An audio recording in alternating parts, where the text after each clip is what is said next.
Take 3. Okay. Hey guys.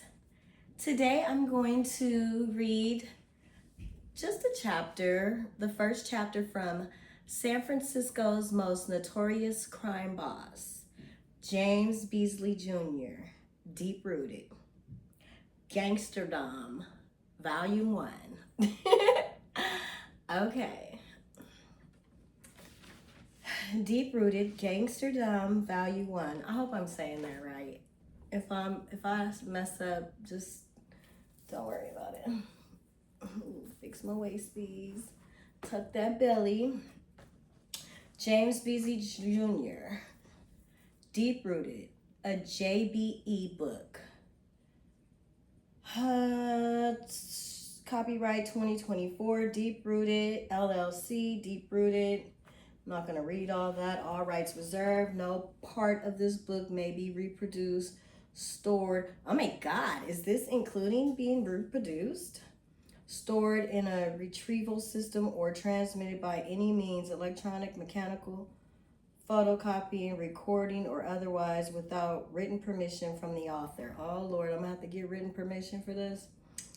This book is a work of fiction.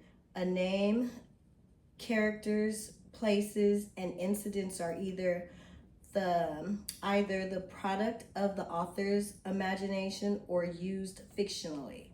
The sale of this book without a front cover is unauthorized. If this book is without a cover, it may have been reported to the publisher as unsold or destroyed, and neither the author nor the publisher has received payment for it. James Beasley, ENT.com. Deep Rooted, GangsterDom, Volume 1. I'm here for the tea. One day, if I go to heaven, I'll look around and say, it ain't bad, but it ain't San Francisco. I won't be saying that, but okay. And that was Herb Caen. Okay. October 17th, 1989, Candlestick Park, San Francisco, California. Bay Area World Series, San Francisco Giants versus Oakland Athletics. Was this the day of the earthquake? That's not in the book. Okay. I was seated in a box seat on the third baseline. I was 26 years old, rich, and about to watch the Giants and A's square off in the biggest event of the event to hit the Bay Area as a whole since the hippie migration. I got to the game a little early so I could see batting practice and get settled in my seat. The players were on the field warming up. I could see the grounds crew getting everything ready for the first pitch. It was 5:04 when it hit. 6.9 on the Richter scale. Oh, I was right. Okay. I actually remember that day. I was a teenager. How old was I? 75 to 89. So about 14 or so. And my pot is burning. Hold on. Don't go away. Okay, so this is gonna be a real ratchet reading. I'm cooking some oxtails and I had it too high. Okay, so I actually do remember that day. I was in Potrero Hill Projects. I left my cousin and went next door to a friend's, and the earthquake hit. And I was like, oh my God. But okay, anyway. The Loma Prieta earthquake lasted about 15 seconds, and it was like that.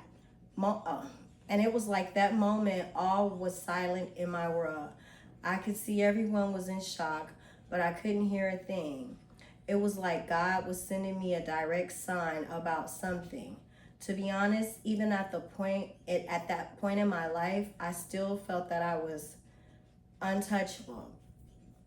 So I brushed off my shoulder, and just like that, I could hear the panic of the near capacity crowd.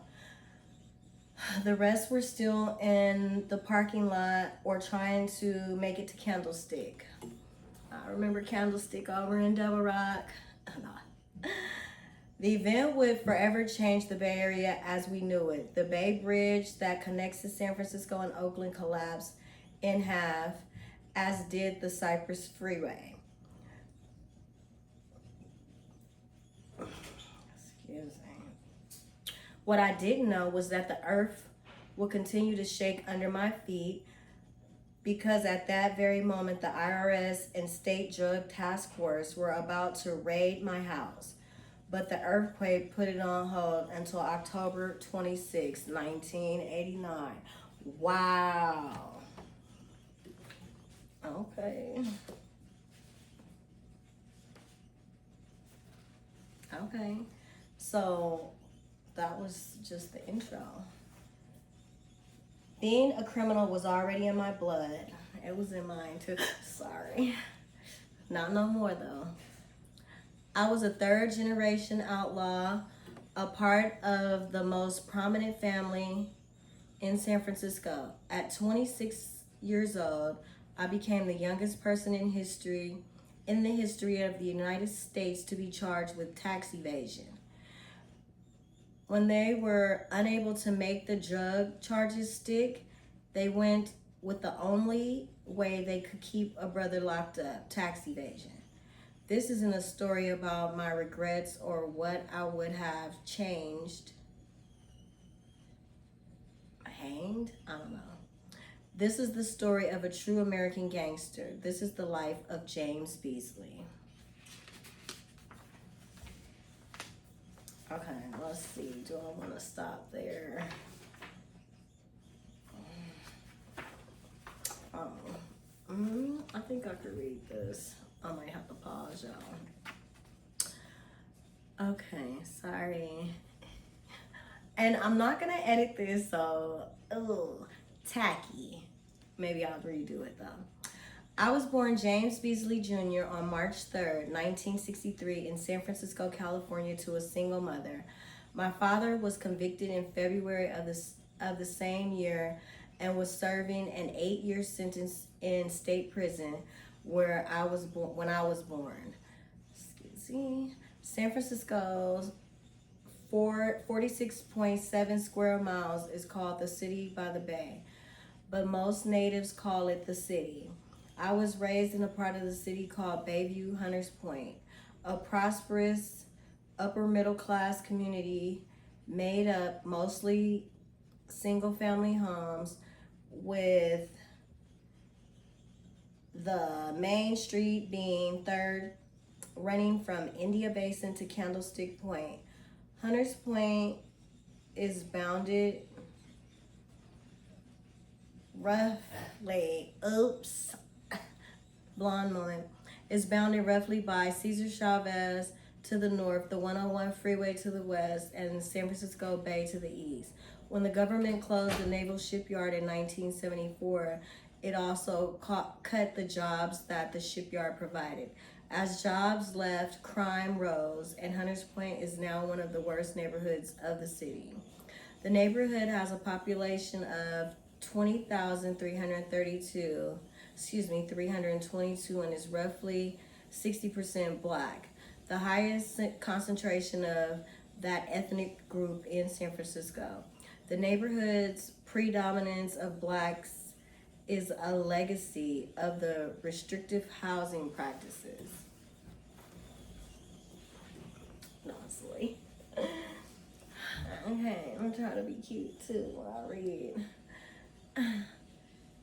I think I need glasses, but don't tell nobody.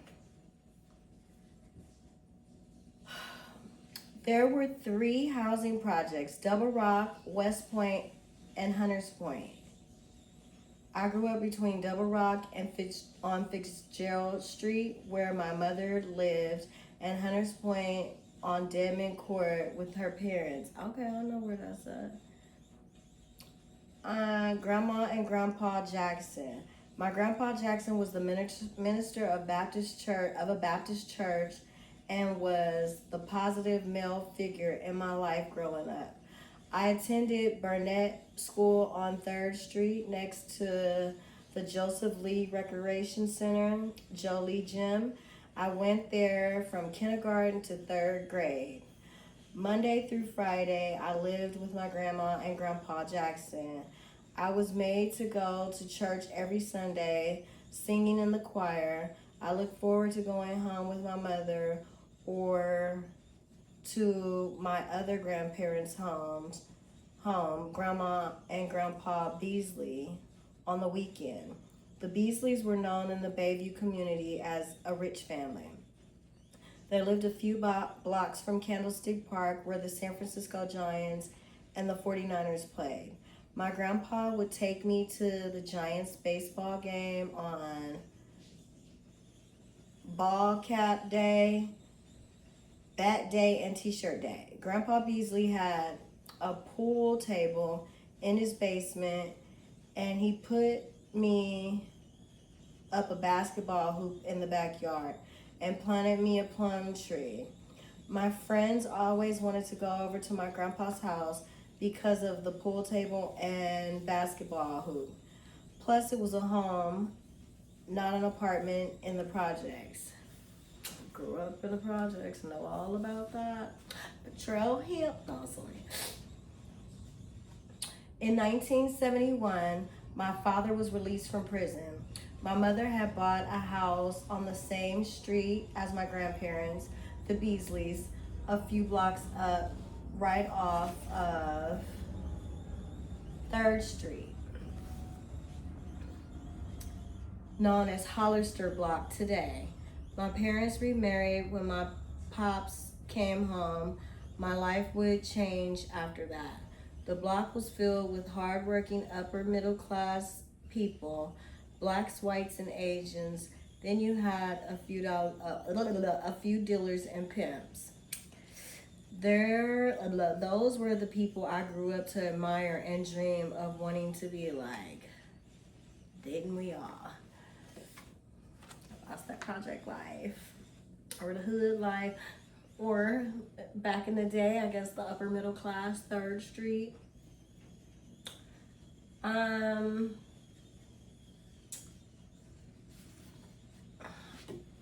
BRB.